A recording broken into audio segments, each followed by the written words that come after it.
Assalamualaikum warahmatullahi wabarakatuh. Perkenalkan, nama saya Ratu Kana Jasmine dengan NIM 222790014. Di sini saya akan menjawab pertanyaan dari tugas yang diberikan oleh Pak Bahar mengenai ekonomi digital. Soal yang pertama yaitu sektor manakah yang paling berpengaruh terhadap ekonomi digital? Sektor yang paling berpengaruh terhadap ekonomi digital sebenarnya saling terkait dan terus berkembang seiring dengan kemajuan teknologi. Namun, beberapa sektor yang umumnya dianggap paling dominan, ada beberapa yaitu yang pertama ada teknologi informasi dan komunikasi atau biasa disingkat TIK. Ini adalah fondasi dari ekonomi digital atau perusahaan-perusahaan teknologi besar seperti Google, Amazon, dan Facebook. Itu adalah beberapa contoh nyata bagaimana inovasi TIK dalam mengubah landscape bisnis dan sosial. Yang kedua ada e-commerce, yaitu sektor yang memungkinkan transaksi jual beli barang dan jasa secara online. Pertumbuhan e-commerce telah didorong oleh peningkatan penetrasi internet dan kemudahan pembayaran digital. Yang ketiga yaitu fintech atau financial technology. Sektor ini menggabungkan teknologi dengan layanan keuangan. Fintech telah merevolusi cara kita berinteraksi, berinvestasi, dan mengelola keuangan pribadi. Yang keempat ada data. Data adalah minyak baru dalam ekonomi digital. Perusahaan-perusahaan mengumpulkan dan menganalisis data dalam jumlah besar untuk membuat keputusan bisnis yang lebih baik, mengembangkan produk baru, dan personalisasi layanan.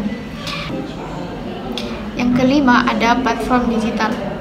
Platform seperti media sosial, aplikasi berbagai tumpangan, dan marketplace online telah menciptakan ekosistem digital yang menghubungkan jutaan pengguna.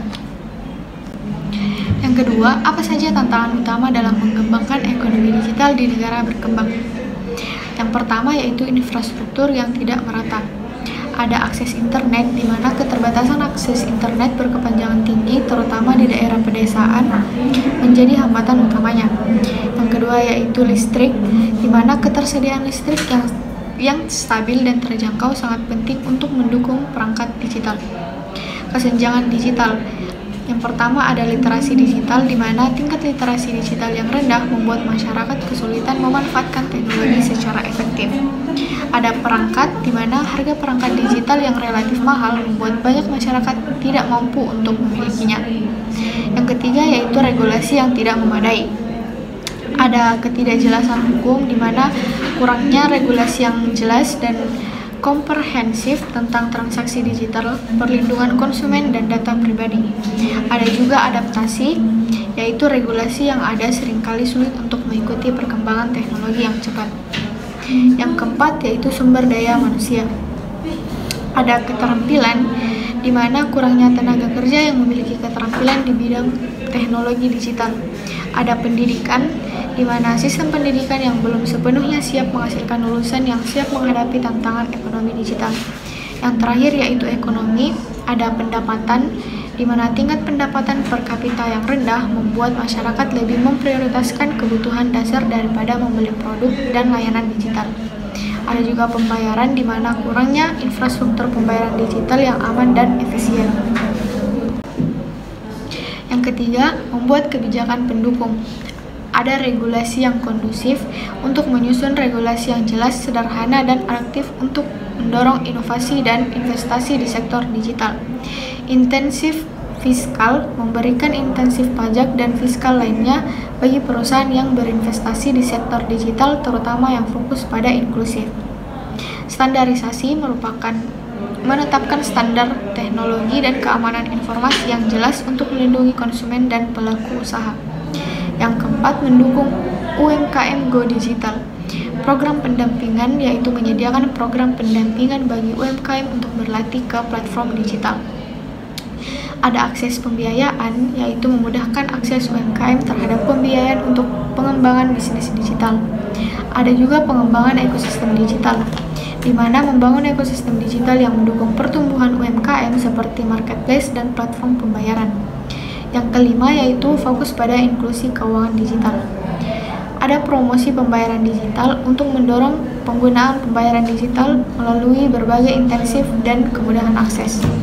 Ada juga pengembangan produk keuangan digital yaitu memfasilitasi pengembangan produk keuangan digital yang sesuai dengan kebutuhan masyarakat seperti pinjam online dan asuransi mikro. Yang keempat yaitu bagaimana dampak ekonomi digital terhadap pasar tenaga kerja.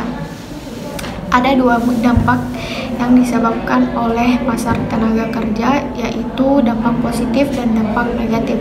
Dampak positifnya yaitu penciptaan lapangan kerja baru, di mana ekonomi digital telah melahirkan sektor-sektor baru yang membutuhkan keahlian khusus, seperti pengembangan perangkat lunak, analisis data, spesialis pemasaran digital, dan sebagainya. Fleksibilitas kerja, yaitu munculnya platform digital memungkinkan pekerja untuk bekerja secara mandiri atau freelance, atau paruh waktu, memberikan fleksibilitas yang lebih besar dalam mengatur waktu kerja. Ada juga akses ke pasar global, yaitu pekerja dapat mengakses pasar kerja global melalui platform online, membuka peluang untuk bekerja dengan klien dari berbagai negara. Peningkatan produktivitas, yaitu penggunaan teknologi digital dapat meningkatkan produktivitas pekerja sehingga memungkinkan perusahaan untuk menghasilkan lebih banyak output dengan sumber daya yang lebih sedikit. Adapun dampak negatifnya yaitu otomatisasi pekerjaan, di mana banyak pekerjaan yang bersifat rutin dan berulang dapat diotomatisasi oleh mesin atau perangkat lunak, sehingga mengancam keberadaan pekerjaan-pekerjaan tersebut. Yang kedua yaitu kesenjangan keterampilan.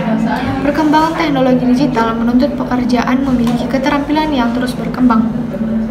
Kesenjangan keterampilan antara pekerja yang memiliki keterampilan digital dan yang tidak dapat menyebabkan kesulitan dalam mencari pekerjaan. Yang ketiga, ketidakstabilan pekerjaan, di mana pekerjaan di sektor digital seringkali bersifat proyek-based atau jangka pendek, sehingga pekerja harus beradaptasi dengan perubahan pasar. Yang terakhir yaitu ketimpangan pendapatan. Meskipun ekonomi digital menciptakan lapangan kerja baru, namun tidak semua pekerja dapat menikmati manfaatnya. Ketimpangan pendapatan antara pekerja dan keterampilan tinggi dan pekerja dengan keterampilan rendah cenderung meningkat. Soal yang kelima yaitu peran pemerintah dalam regulasi ekonomi digital. Peran pemerintah dalam regulasi ekonomi digital sangatlah krusial. Ekonomi digital yang tumbuh pesat membawa banyak manfaat, namun juga tantangan yang perlu dikelola. Pemerintah berperan sebagai penyeimbang, memastikan bahwa pertumbuhan ekonomi digital berjalan seiring dengan kepentingan masyarakat luas, keamanan, dan stabilitas sistem. Yang keenam yaitu bagaimana keamanan cyber terhadap ekonomi digital. Keamanan cyber merupakan isu krusial dalam ekonomi digital. Seiring dengan semakin banyaknya aktivitas yang dilakukan secara online, risiko terhadap keamanan cyber dan sistem informasi juga semakin meningkat. Ancaman cyber dapat datang dari berbagai sumber seperti peretas, malware, dan serangan phishing. Mengapa keamanan cyber sangat penting? Karena yang pertama yaitu perlindungan data diri, di mana data diri merupakan aset berharga yang harus dilindungi dari penyalahgunaan. Yang kedua, integrasi sistem, di mana sistem informasi yang aman memastikan kelancaran operasi bisnis dan mencegah gangguan yang dapat merugikan. Yang ketiga yaitu kepercayaan konsumen. Keamanan cyber yang kuat membangun kepercayaan konsumen terhadap transaksi online dan layanan digital. Yang terakhir yaitu keunggulan kompetitif, di mana perusahaan yang memiliki keamanan cyber yang baik akan lebih dipercaya oleh mitra bisnis yang investor. Yang terakhir yaitu jelaskan etika ekonomi digital. Etika ekonomi digital adalah seperangkat nilai dan prinsip moral yang memadu perilaku individu dan organisasi dalam berinteraksi di dunia digital, khususnya dalam konteks ekonomi. Sederhananya, ini adalah tentang bagaimana kita seharusnya berperilaku secara etis dalam melakukan aktivitas bisnis dan transaksi secara online. Mengapa ekonomi digital sangat penting? Karena yang pertama yaitu menyangkut kepercayaan. Etika yang kuat membangun kepercayaan antara pelaku bisnis dan konsumen yang merupakan fondasi penting dalam ekonomi digital. Yang kedua, keadilan.